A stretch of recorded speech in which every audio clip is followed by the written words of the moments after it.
នៅក្នុងមេរៀនទី4សិក្សាអំពីទ្រឹស្ដី tool នៅក្នុងមេរៀននេះយើងសិក្សាពីការរៀបចំកណ្ដាស់ការងារគឺជាការចាំបាច់ណាស់មុននឹងធ្វើការវាយអត្ថបទគឺយើងត្រូវតែកំណត់កណ្ដាស់ជាមុនសិនទើបយើងវាយអត្ថបទតាមក្រោយមុននឹងរៀបចំកណ្ដាស់គឺយើងចូលទៅចំណុចលេខ1គឺ page setup page setup គឺមានវិធីសាស្ត្រ2ដើម្បីកំណត់កណ្ដាស់វិធីសាស្ត្រទី1គឺចូលតាម block size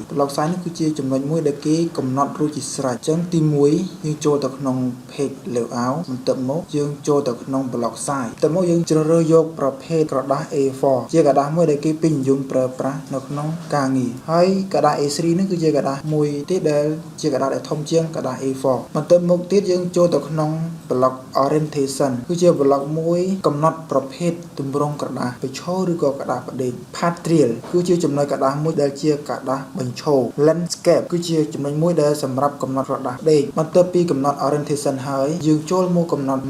margin គឺជាចំណុចមួយដែលសំខាន់ដែលជាចំណុចសម្រាប់កំណត់គែមឬក៏គម្លាតគែមទៅ